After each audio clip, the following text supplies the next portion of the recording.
Hello, my name is Reminiscing, and on this video I'll be suggesting you what books you should read to the beach or on vacation.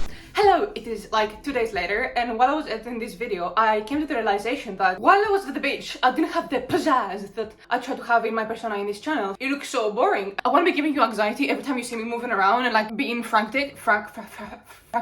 You know what I mean? Like, I am trying to be like a very energetic channel, and every time I try to film very early or in the morning, I just don't have what it takes. I'm not a morning person. I'm never happy to be like awake. Is that too depressing? Anyway, by the way, why didn't you tell me that this hairstyle looks stupid?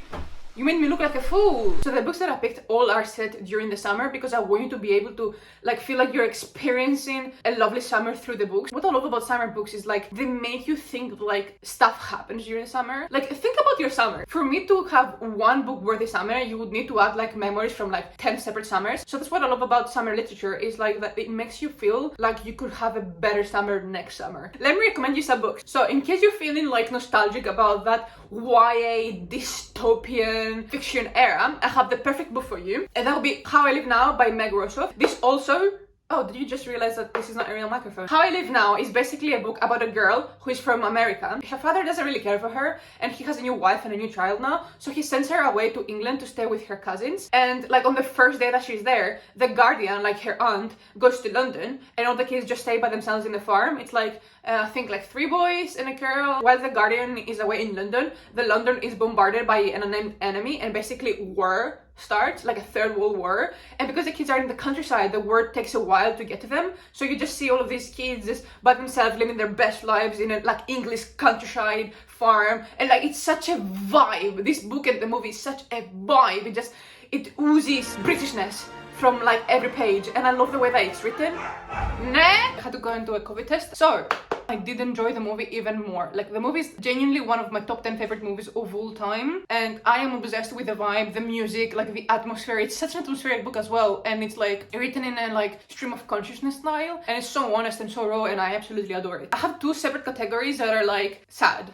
For a romantic tragedy, I would recommend The Song of Achilles, which is a reimagining of one of Homer's Greek heroes, Achilles, and it deals with his not so platonic relationship with his best friend Patroclus, and we see them from when they were kids, and we see it's like basically like a friendship to romance, and we see them grow up by the beach. It has so many beautiful quotes. And on a subcategory in the sadness genre, I would recommend you, if you want to feel pain, the novella Brokeback Mountain, which the movie is based on. Wow, almost all of the quotes from the movie come from the book, but it's so impactful. Like, you see these people grow up, and although it's so short, you feel like you grow up with them, and you see their summers and how they spend them in the mountains, how they're discovering themselves and how they're afraid to be who they are, and how only with each other they are themselves. And it is so real. Like, it's one of those books that just, it feels like you are intruding in someone's personal space while you're reading it. You feel like you're a fly on the wall seeing these people grow up. And oh my god, this book truly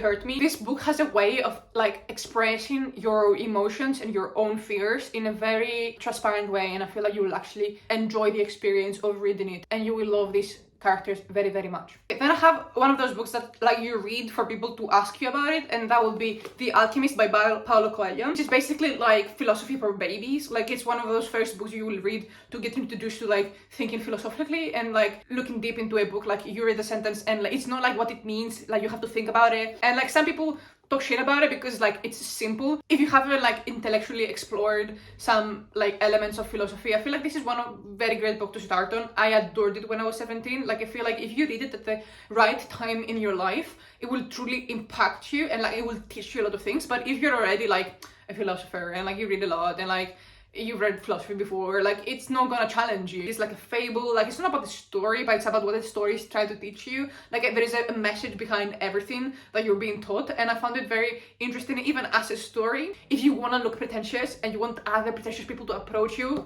what a book to approach people on. Now I have a middle grade, like light-hearted recommendation, and that would be Nicolas Goes on Vacation, and that's from the Le Petit Nicolas book series. It's like a French book series that's extremely popular in Europe. Basically, I would highly suggest this book because it shows a little kid going on vacation with his family, and it's like set like probably in the 70s, like 80s, like it's in that era before technology, like where everything was bright and wonderful. You know how we romanticize the past as if the past had no problems? Yeah. So what I loved about this book is that the writer truly remembers what it feels like to be a child, and because you see the world through Nicola's eyes, you're like, oh my god, I used to have these thoughts when I was a kid. Like, this is exactly how my brain used to process the world, and it's very hysterical and hilarious, and you keep seeing him like realize the world around him and like make like very sarcastic commentary about everything. And oh my god, it was such a cute and like hilarious book. It's like so funny and I loved it, so I would highly recommend it. Then if you want to feel like the chilly summery vibes, like if you want to feel like a bit spooked out, like a bit like on edge, I would suggest you read Lost Boy by Christina Henry. This is one of my favorite books of all time. Imagine the Lost Boys being like a cult, and Peter Pan being the corrupt, twisted villain, and like you worship him. He's your god, you love him with everything that you have. So this book is narrated basically from Hook's point of view, and you see him like being one of the Lost Boys, and you see why he turned against Peter. I worship Peter Pan, you should know this about me. As I was saying this, I was looking at my temple that I have, because I have temples for Peter both in my room in Greece and in England, and I worship him, and seeing him be the villain and actually genuinely fearing for my life and hating him, because like it's like he's trying to take away everything that you hold dear. Oh my goodness, I love this book so much. It's extremely heavily annotated, it's so well written, it's so thrilling. If you're looking for like a classic to read that's very short and you could take to the beach, I would recommend Lord of the Flies, which is a book about a group of boys that are on a deserted island, and it's basically a study of how humanity would react to being abandoned at an island, and it's just these kids going absolutely bazookas.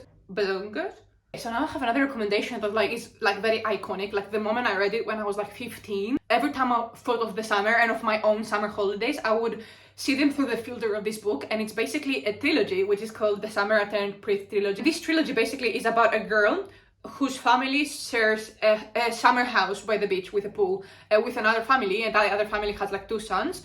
And the girl, basically the moment she turns a teenager, everything changes, like the dynamic changes, because now they see her as a woman and not as a baby.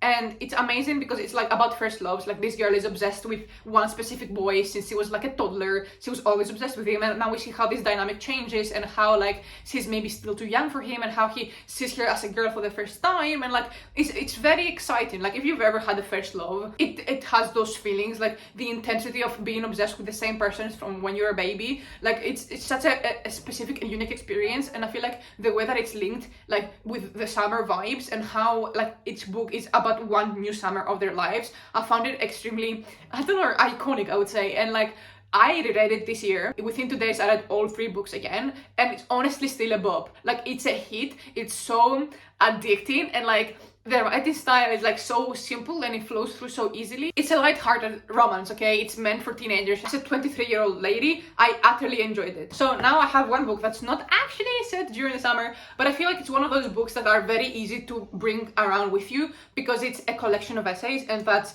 The Anthropocene Reviewed by John Green. I worship this man. The way he writes is very emotionally charging, and every word has a point and a hit. Throughout there is this theme of hope about humankind, and how amazing is it to read a book that like fills you up with hope. It's so amazing to read non-fiction because it's so real. Like you're not reading something that's out of this world, like you feel hopeful because of facts, and that's amazing. And it's so well written, it will make you emotional, and this book makes you feel like you are with somebody's company. Like it keeps you cozy, like it's so personal in a way that's distant. I don't know how to express it. It's like about humankind. It's amazing. Read it. Okay, and finally, you will be actually extremely surprised. It's one of those books that I try to really be quiet about because I don't want people to discover it. It's like one of those like very precious books that I keep in my collection, but I'm like, it's me, it's too personal to just reveal to the world. The moment I read this book, it became my entire personality, and I'm sorry that I keep talking about it, but it's who I am. What do you expect? Oh, I cannot hide it. Let me be myself. This is the best summer book. If I was to recommend you one book out of the series, it would be this one, because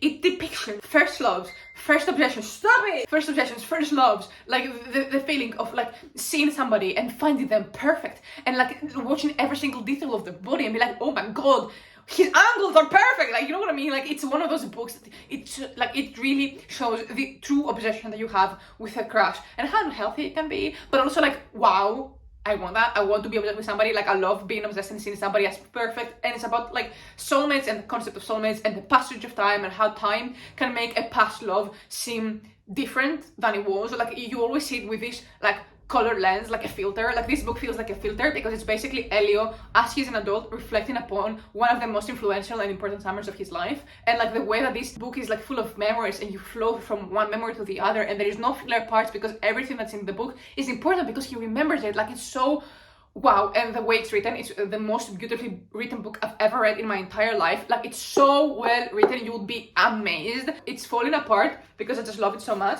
Can you see that? I hope you saw it. If you didn't see it, I'm not gonna make another take, okay? So like, this book is about Elio, and his father apprentice comes to live with him for one summer, and it's about their relationship. And at first it's like Oliver, the apprentice, seems very cold towards Elio, and Elio is like triggered. But you know when somebody you kind of don't like ignores you, like, and you don't like them, like why are you ignoring me though? And like that obsession starts building up, and you're like, you're ignoring me, so therefore you're worthy, therefore I'll start caring about you, therefore I'll start liking you.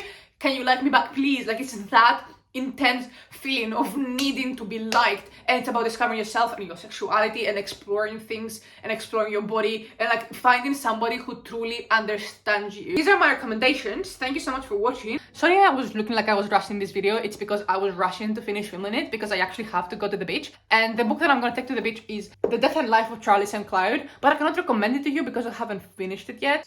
Actually, I am back from my holidays now, and I finished this book while I was at the beach, and I don't know if I would like recommend it to you because I did cry in like multiple parts. Like, I cried like at the very beginning. By page 24 I was crying intensely. It's one of those books that means so much to me because of how much the movie means to me. So it's basically a book about brotherhood and grief and losing your brother, and I have two brothers who are the two most important people in my life, and this book was very hard to read for me. Like, I felt the pain, so I cannot in good consciousness recommend this book to you because like you'll cry, but I think you should read it regardless. That's all for me now. Thank you so much for watching. Goodbye.